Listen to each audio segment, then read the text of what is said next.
বড় সড়ো আয়োজন হইরে গ্রামবাসী একত্রিত হইয়া কইল। অবশেষে দীর্ঘ 6 মাস পর এই নৌকা হানকল পানিত নামেই গেল।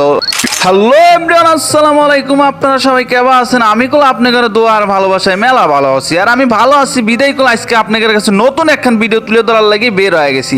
আজকে সাথে সকালে আমাকে তিতাস ফোন দিয়ে করছে, তাড়াতাড়ি রেডি হয়ে তুমি চলে আইসো। কইলাম কোথায় যাবো? কইলে যে তাড়াতাড়ি আইসো, বড় কলবের গ্রামের নৌকা হানকল পানিত নামাবে। আমি তো আর এইতে হুনে তো আর বাইট বসে থাকতে পারি না। নৌকা হচ্ছে আমার আবেগ, আমার ভালোবাসা, এটা তো আপনারা সবাই জানেন। যাই হোক, তারপর ওরা আমার থুয়েই কল চলে গেছে। আর আমি একা একা আইসে কলেজের কাছে আইসে একটা অটো নিয়ে কল আমরা এই কাশেম বিলের মধ্যে দিয়ে বট গাছের এই পাশ দিয়ে সোজা বামের রাস্তা দিয়ে কল আমি এখন চলে যাবো হলো এই বড় কলবের জাতিকুল মেলা রাস্তায় আমাদের বাসবি। এই যে আগগয়টা হাট বলে, এটা পাশাপাশি গ্রাম আগগয়টা এবং হলো বড় কলবের। তো এই আগগয়টা এটা হচ্ছে এই পাশে আগগয়টা আর ওই পাশে হচ্ছে বড় কলবের। এই বড় কলবেরই যাওয়া লাগবে, সেখান দিয়ে আমরা যাবো। আপনাদের একটা জিনিস দেখেন, এই যে সামনে একখান ব্রিজ দেখতে পারবেন।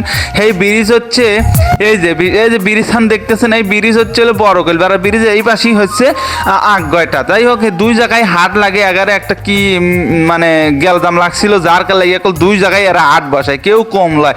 যাই হোক, এখন আমরা বর্তমানে বড় কলবের মধ্যেই আছি। বড় কলবের ওই যে একটা সরকারি প্রাথমিক বিদ্যালয় দেওয়া যাচ্ছে, সেইটা করলে বড় কলবের প্রাথমিক উচ্চ কি প্রাথমিক বিদ্যালয়, সেখান দিয়ে আমরা চলে যাচ্ছি হলে সেই নৌকার কাছে।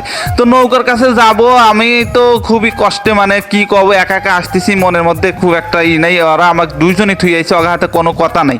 আপনাদের কাছে করলো বিচার দিলাম, ওরা আমাকে দুইজন থুই আইসে কি ভালো কাজ করছে।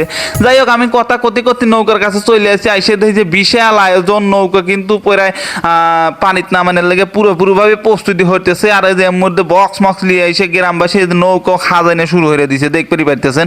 নৌকা দেখেন হাজাইনে, আসলে যে নৌকা উৎসব যে কত বড় উৎসব, এটা যদি আপনারা সরাসরি এসে দেখেন তাইলে কি আপনারা বুঝতে পারবেন।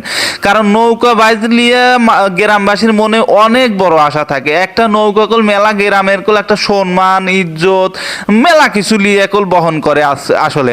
যাই হোক, এই নৌকাহান কল তৈরি হয়ে গেছে দীর্ঘ 6 মাস ধরে। এই নৌকাহান এইভাবে পড়ে আছে, কারণ একটা নৌকা তৈরি হতে সময় লাগে দীর্ঘ 2 থেকে 2.5 মাস।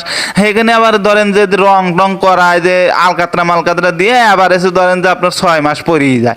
যাই হোক, 6 মাস পরে কল আজকে খালি নৌকাহান পানিত নামানোর পালা পড়ে গেছে। সেখানে আমরা এসে দেখি যে এখন বাঙি এবং মেলা বসে গেছে। তো বাঙি টাঙি দিয়ে বাঙি খাইলামও। আর এই যে চাষা করে কামি তো খালি গল্প হরা, কোন নৌকা আগে হারাবি আর কোন আরনে আগে বাইজ দিবি, এইসব লিয়ে আলোচনা হইতেছে। কথা কতি নৌকাহানের কিন্তু 4 মধ্যে বাঁশ টাস বাই দিয়ে শুরু হয়ে দিছে পানিত নামানোর পালা। দেখতে পাইতেছেন অনেক লোক, অর্থাৎ এক গ্রামে যত 600 পরিবার আছে, আমি এসে শুনলাম 600 পরিবারের মোট কলাইছে এই নৌকাহান নামাবের লেগে। দেখতে পাইতেছেন কিভাবে নৌকাহান নামাইতেছে পানি। তো অবশেষে পানিত নামানোর পরই এগারে আনন্দ আরো মানে বিশাল বড় উৎসব নিয়ে তারা এতগুলো মানুষ একত্রিত হয়েছে শুধুমাত্র এই নৌকাটা পানিত নামানোর লেগে। তাছাড়া কোনদিন সম্ভব ছিল না যে এতগুলো মানুষ একসাথে হয়ে নৌকা পানিত নামাবে। যাই হোক, অবশেষে যে পানির নৌকা পানিত নেমে যেতেছে, আপনারা দেখতে পাচ্ছেন ওই যে বাঁশ, একটা বাঁশে 4-5 জন হলে লোক ধরিয়া অবশেষে এই যে পানি একটা পুষ্কুনি রয়েছে, এখানে পুকুর, আমরা ওই পুকুর বা পাগার, সেখানে করলে যে নামাইতেছে নৌকাহান নামালয়। কি যে উৎসব শুরু হয়ে দিছে, হাতে তালি, কেউ লাইসতেছে নৌকার উপর উঠে, আপনারা দেখতে পাইতেছেন।